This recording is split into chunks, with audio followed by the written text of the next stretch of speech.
1857 के गदर के समय मैहर गद्दी के रघुवीर सिंह और बिजराघवगढ़ गद्दी के सरजू सिंह नाबालिग थे। दोनों क्षेत्र कोड ऑफ वार्ड्स थे, यानी नागौद ब्रिटिश एजेंसी के अधीन थे। नागौद ब्रिटिश एजेंसी के पॉलिटिकल सुप्रिटेंडेंट कोल्स के अवकाश काल में इस समय नागौद एजेंसी का प्रभार भी रीवा रियासत के पॉलिटिकल एजेंट आसबर्न के पास था।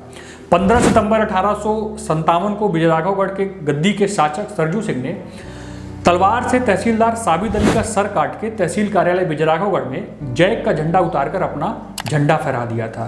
इस घटना के समय कंचनपुर के जागीरदार एवं सरजू सिंह के एक चाचा ठाकुर नेपाल सिंह भी साथ में थे। दूसरे दिन ठाकुर नेपाल सिंह इस घटना पर मैहर राज के कुछ जागीरदारों, सैन्य अधिकारियों और महाजनों और राज परिवार के सदस्यों के साथ विचार मंथन करने के बाद अपनी सफाई देने के लिए नागौद ब्रिटिश एजेंसी के असिस्टेंट सुप्रिटेंडेंट लाला कालिका प्रसाद को देने के लिए मैहर पहुंचे। उन दिनों लाला कालिका प्रसाद मैहर में ही थे। ठाकुर नेपाल सिंह ने अपने भतीजे के कृत्य पर बहुत दुख व्यक्त किया और मैहर में अपने निवास की अनुमति चाहिए। इधर घटना के बाद नागौद ब्रिटिश एजेंसी के कप्तान एलिस के आदेश पर लाला कालिका प्रसाद रात को ही माधवगढ़ के लिए निकले। दरअसल उन्हें रीवा पॉलिटिकल एजेंट आसबर्न से मिलने का आदेश था।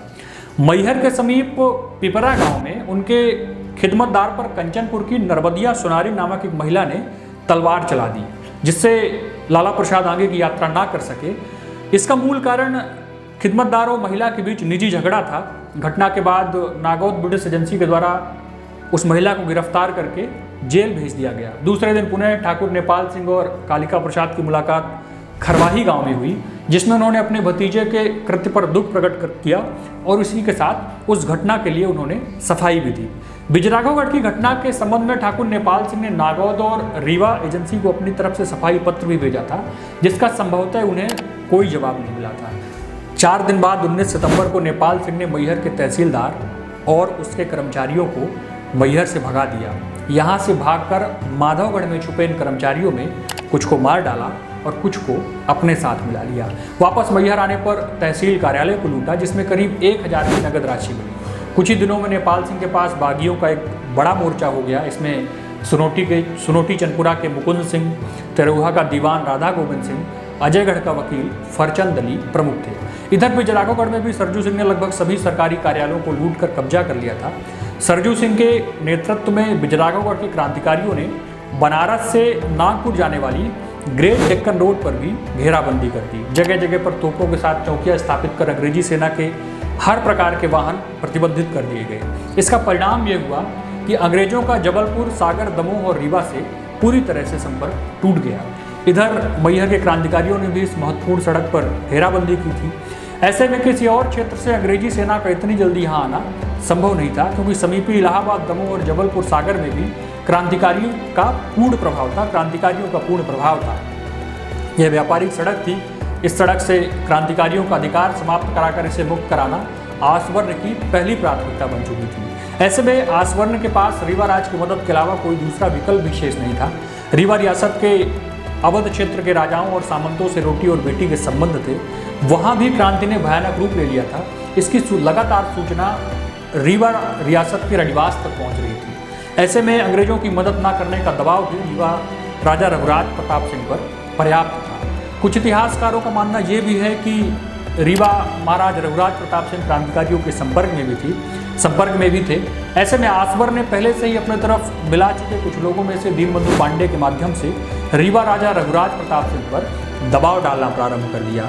यद्यपि मैहर राज पर 1716 तक बघेलों का ही कब्जा था, दीनबंधु पांडे ने राजा रघुराज प्रताप सिंह को समझाया कि मैहर पर वापस अधिकार कर लेने का बेहतर अवसर है। राजा रघुराज प्रताप सिंह राज्य की आर्थिक स्थिति को देखकर यह भी अंदाजा लगा रहे थे कि अंग्रेजों की बात न मानने का क्या परिणाम हो सकता है। अपने सैन्य अधिकारियों, जागीरदारों से सलाह लेने के बाद राजा रघुराज प्रताप सिंह ने 13 नवंबर 1857 को अपनी सेना मैहर और बिजराघवगढ़ के क्रांतिकारियों के विरुद्ध युद्ध के लिए भेजने की मंजूरी दे दी।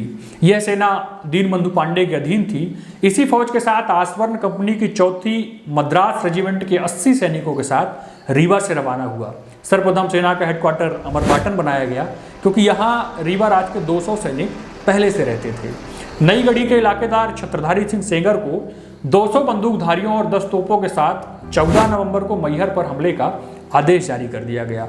अमरपाटन के 200 सैनिक मैहर के गिद्धर तालाब के किनारे पड़ाव डालकर पहले से ही आदेश का इंतजार कर रहे थे। शेष बची सेना को आसबर ने मैहर से निकालकर दक्कन रोड पर मार्च करा दिया, जिससे बिजराघवगढ़ के क्रांतिकारियों से मैहर को किसी तरह का सहयोग प्राप्त न हो सके। 20 नवंबर को कंचनपुर की गढ़ी घेरकर रीवा की सेना ने गोलाबारी शुरू कर दी। 2 दिनों तक नेपाल सिंह और रीवा की सेना के बीच घनघोर युद्ध चला। अंततः हथियारों के अभाव में नेपाल सिंह पीछे हट गए और सेना ने गढ़ी पर कब्जा कर लिया। आसबर्न के आदेश पर सेना ने गढ़ी और गांव को लूटा। ऐसा पहले बहुत कम हुआ था जब रीवा की सेना ने सैन्य कार्यवाही के दौरान लूटपाट की हो। नेपाल सिंह परिवार सहित जौरा की गढ़ी पहुंचे। जौरा की गढ़ी पर हमले के पूर्व आसबर्न सड़क से क्रांतिकारियों का कब्जा पूरी तरह हटाने लगा। आसपास के लगे हुए गांव लूटे गए। संदिग्ध लोगों को फांसी पर चढ़ा दिया गया। 1 दिसंबर को इसी सेना ने जौरा की गढ़ी पर हमला कर दिया। तोपों की कमी के कारण नेपाल सिंह को पुनः 4 दिसंबर की सुबह अपने 67 साथियों के साथ गढ़ी छोड़कर पिपरिया पाट के जंगलों में शरण लेनी पड़ी। 6 दिसंबर को शारदा मंदिर की पहाड़ी के उत्तर से घेरा काटकर मैहर किला पहुंच गए। अभी तक मैहर पर क्रांतिकारियों का प्रभाव काबिज था। अगले दिन 7 दिसंबर को रीवा की सेना का शेष हिस्सा भी मैहर पहुंच गया। 12 दिसंबर तक सैन्य पड़ाव व्यवस्थित हो चुका था, किंतु इन 10 दिनों में कोई विशेष हमला रीवा की सेना ने मैहर पर नहीं किया था, क्योंकि इन्हें जबलपुर से अतिरिक्त सेना के पहुंचने का इंतजार था। 19 दिसंबर को नागौद एजेंसी के 800 सैनिकों के साथ कप्तान ब्राउन मैहर पहुंचा, जिसमें अजयगढ़ और नौगांव के सैनिक भी थे। बिजराघवगढ़ के क्रांतिकारियों की अभी तक पक्की नाकेबंदी के कारण जबलपुर की सेना मैहर नहीं आ सकी थी। 23 दिसंबर तक मैहर पूरी तरह से मैहर की नाकेबंदी इन सेनाओं के द्वारा कर दी गई थी। मैहर किला के चारों तरफ 12 फीट मोटी दीवार थी, जिसके अंदर बस्ती भी थी। मैहर के क्रांतिकारियों के पास मात्र 5 तोपें थी, जिसमें 2 नष्ट हो चुकी थी। रीवा एवं नागौद की सेना के गोलों से चारों तरफ की दीवारें टूटती जा रही थी। 25 दिसंबर को मैहर किले की उत्तरी दीवार को तोड़कर नागौद की सेना ने मैहर किले में प्रवेश कर लिया। इसी कार्यवाही में मैहर का प्रसिद्ध गोलंदाज दयाराम वीर गति को प्राप्त हुआ। 4 जनवरी को रीवा की सेना ने मैहर के किले बस्ती पर कब्जा कर लिया। मैहर के किले बस्ती को लूटा गया। राजमाता ठकुराइन साहिबा ने कुछ लोगों के साथ रामसखा अखाड़े में पनाह ली। 2 दिनों तक मैहर में सेना का दमन चक्र चला। बस्ती से महाजनों दुकानदारों को पकड़कर किले के मैदान में लाठी डंडों से पीटा गया। 1 दर्जन से अधिक लोगों को बंदी बनाकर चंडीगढ़ी अमरपाटन भेज दिया गया।